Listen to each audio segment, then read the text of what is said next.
Homer, lovely to meet you. We haven't met before, so where are you based? Hi, Jeff. We're in Santa Cruz in California, and the weather's lovely today. That's a good thing. Fantastic. As usual, it's rain and wind here. So That's what I'm I very, would have expected you to say. yeah. I'm very happy for you. Homer, just looking at your website and everything, it seems to me that most of your life revolves around boats and Yeah, ships. that's. I've been really fortunate in life, Jeff. I love them. I dreamed about them when I was a little kid. Before nobody else in my family has anything to do with it. And that's always been the fantasy mode for me, is to go sailing, and I'm lucky to have lived out my dream. And how long have you been doing that? I mean, you're a skipper, a teacher. What's your involvement with boats and ships? Um, well, I began a professional life at it in 1979. That's when I got my license from the U.S. Coast Guard and such, and I had been earning a few dollars doing it for a few years before that, and I make a few bucks here and there on other things, but mostly that's what I've been doing since 1979. Lovely, nice way to live. Yeah, it is good. Like I say, it's my childhood dream, and I feel incredibly fortunate to have followed that. Um, but most people would be surprised how much real work goes into this stuff. Yeah. Boating is not easy. It's just fantastic to do, and it's wonderful to do. But as you're saying, it's not easy. It's rewarding because that's, like I say, that's my dream, and it's taken me a lot of incredible places and meet some amazing people. I was looking at you're a founder of Clean Oceans International. Yeah, Jeff. In 2000, well, gosh, to go back, I've done a couple of educational programs, and at the end of getting the last one set up for the Monterey Bay Aquarium, I took a couple years break to work with my dad, and that was an incredible opportunity. We built a house, and he lived in there later, and I was very happy about that. And then I had a chance to do a sailing delivery, which is one of the things, and I took a boat called 2041 down from San Diego down through the Panama Canal and up to Massachusetts. And excuse me, I'll plug myself in here. And that's actually what inspired me to start working on the plastics thing. Just after going through the Panama Canal, we stopped because there was a hurricane in our path and we didn't want to mix it up with them.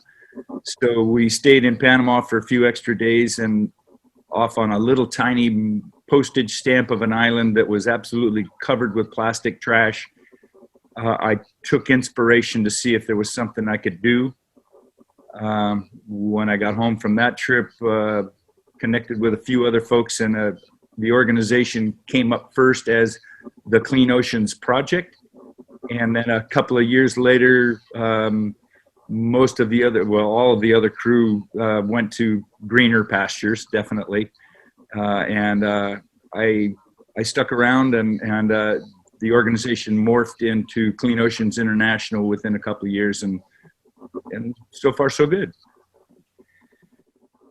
One of the things that caught my eye reading about that was a machine that converts ocean plastic into fuel.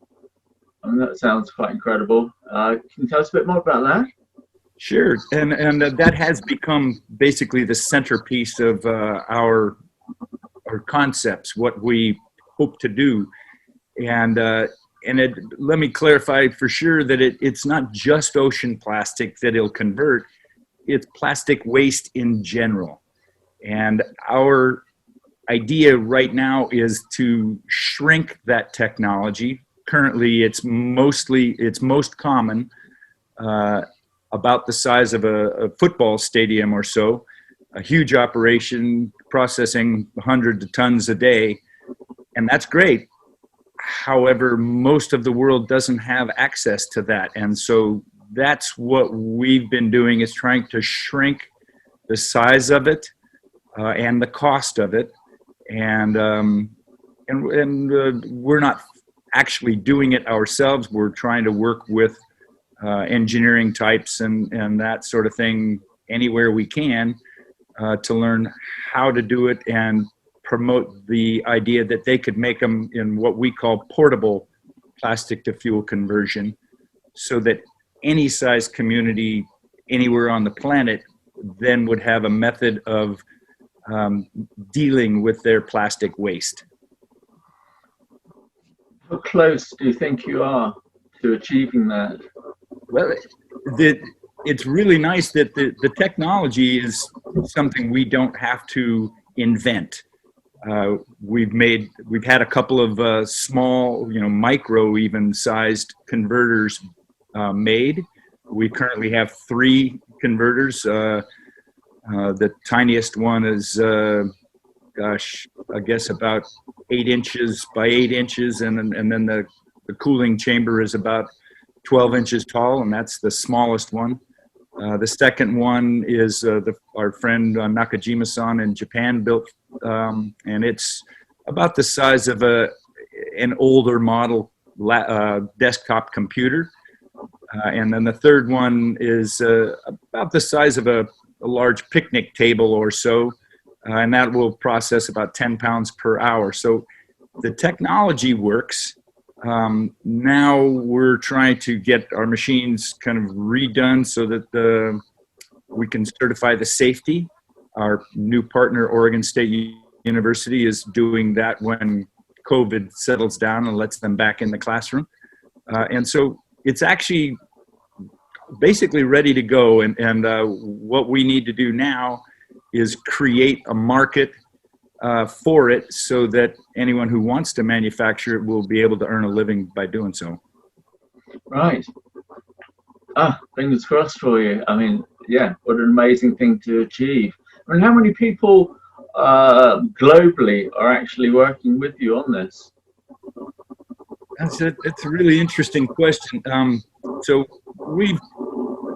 the moment, we've got about a dozen people in our office and such, and we're all volunteers. We've had 2 or 3 dozen at different times with the different student programs and such that we've got.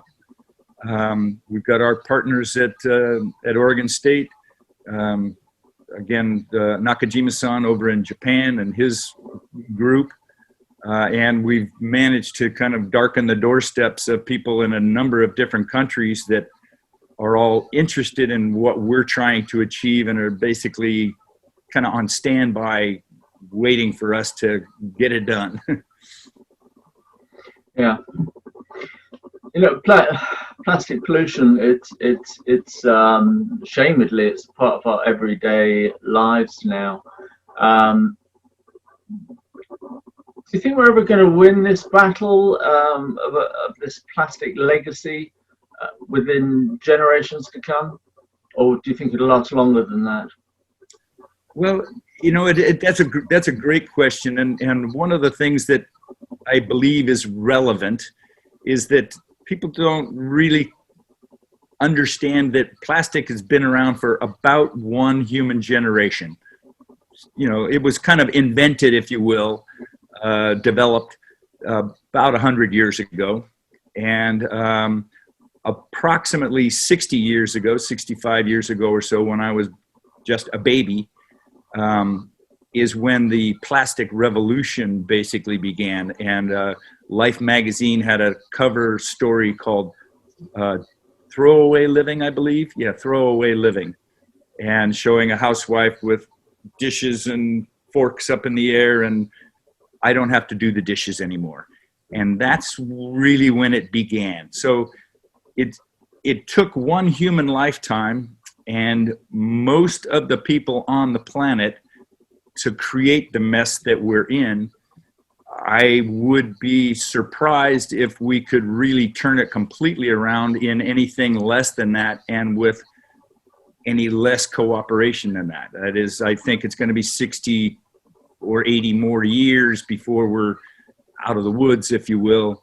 And it's going to require cooperation from everywhere, basically every person on the planet. Yes, of course. Can you just explain for people that don't know, what is it about plastic that is so harmful? I know that's a very broad question and it's a big answer, but just generally. Well, it's actually rather simple, and you know, in this type of, I'll call it industry, if you will, the nonprofit industry and such, doing anything environmental, one of the things that we get caught up in is we need little taglines and things to get people interest. And one of them is that plastic is forever. And that's its benefit and its detriment all at the same time. If you build something out of plastic, you can be pretty self-assured that that's going to be around and protect your food or protect your car or your phone or your computer for a long time. Eventually it kind of breaks up or whatever and you dispose of it. And that's when the problems begin, is that we have little to no infrastructure for actually managing our plastic waste. And through our research, if you will, it seems obvious that the reason that is because there's no value in it. There's no financial incentive to do anything.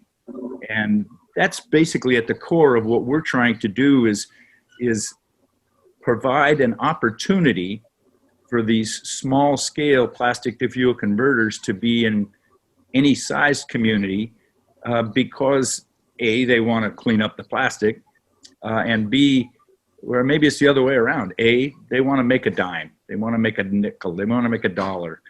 And if you collect an armload of plastic and take 10 pounds of plastic and you put it into one of these things, you'll end up with a gallon of fuel.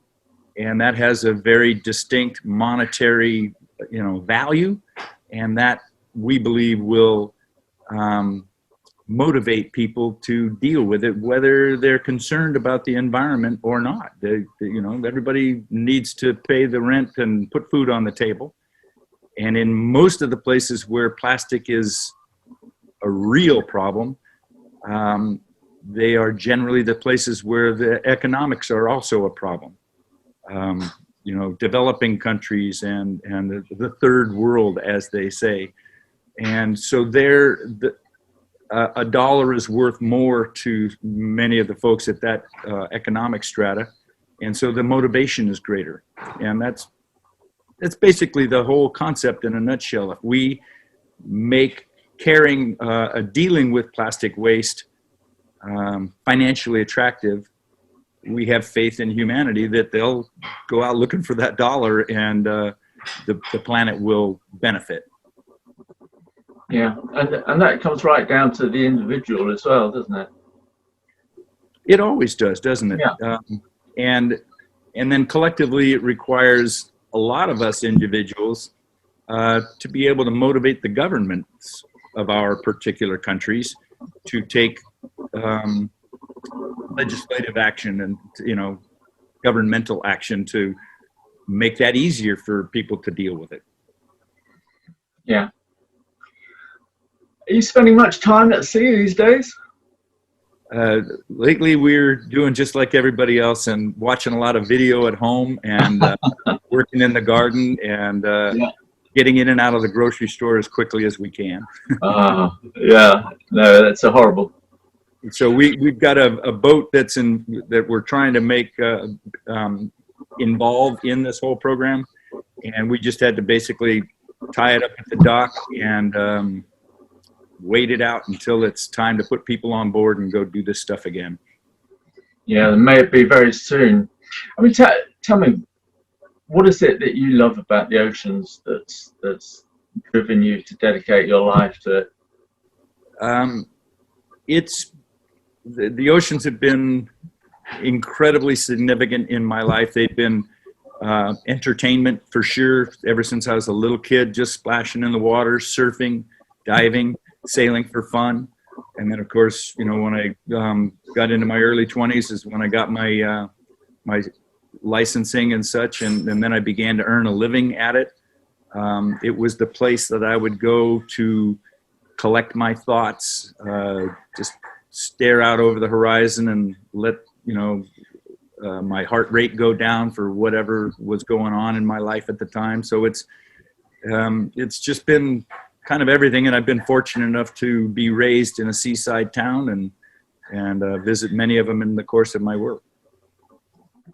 Yeah, people don't quite realize how therapeutic the ocean is. I mean, just to stand and look at it, it's a great stress buster. It's a wonderful thing. People fly from anywhere in the world. They drive from all over the country and everything to come to the coast just to look at it. And so there must be something that they've all figured out, huh? Yeah, absolutely. I believe you're also involved with various environmental education programs. Yeah, again, there's an amazing opportunity that I've had. Again, doing what I love made it really easy to get completely into it. I learned a lot of things that the average person never hears about, because unless you go to sea, these are mysteries. And then so I began working on the U.S. East Coast and in the Caribbean, teaching, nautical themed education. I worked on scientific research vessels and really became kind of enamored of that job.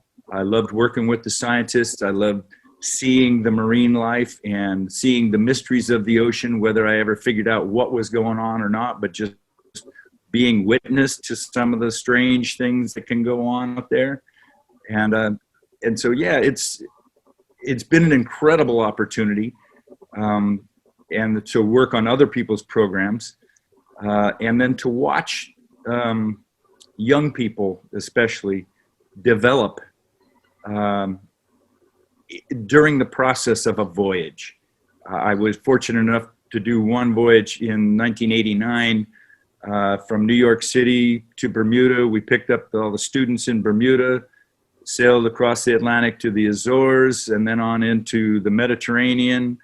And we would do a few weeks at sea and then make a landfall and then do a few weeks of schooling on board the vessel while we were in port. And it was an incredible opportunity for the students, but also for the teachers and for the boat crew. We learned so much, and it was so incredibly inspirational to me at the end of the trip to see the changes in the young people, and then to see them again 10 years later, and they weren't, little kids anymore. These were young adults that had businesses and husbands and wives and families and such. And every one of them said that the voyage that we took together had changed their lives. And it makes me cry to think about it. It was such a beautiful thing to experience and incredibly rewarding for me as well as for them. So again, every time I get involved in something like this, the rewards are way larger than any kind of paycheck could ever. Yeah, that's lovely. That's really nice. Homer, it's been great talking to you. I wish you all the success with the project, and it keeps going and keeps growing. Can people become involved with Clean Oceans International? Well, that's a challenge for us at the moment. We have had different volunteer programs in the past. There's a lot of management of those programs that's required if you're going to do it right. And right at the moment, we've just kind of put, again, just like most people around the planet, we've kind of put most of that stuff on hold. We're not putting groups of people together in the same place right at these days and such. And so a lot of what we're doing right at the moment is just preparing for the future, and we need to get our organizational things figured out. We've been working as all volunteer for the whole duration of our program, a little over 10 years now. and it's time for us to go professional. So we need, right now, fundraising is the big thing that we need to learn and execute. Certainly we're happy, delighted to have contributions, financial contributions. If there are people that have a professional talent that they'd like to share with us, please get in touch with us through the website, cleanoceansinternational.org. And let us know what it is you're thinking. And you know, we need engineers, we need web developers, we need assistance in a lot of things, but we don't have, like I say, outside beach cleanup type programs going on right at the moment. No, indeed, indeed. Homer, again, thank you very much. And yeah, I'll say goodbye for now. Really appreciate your interest in what we're doing. Again, look us up on the website. If you've got questions or answers, get in touch, and you know, we'll keep learning every day. Thank you. Thanks again, Homer. Bye for now. Aloha. Bye.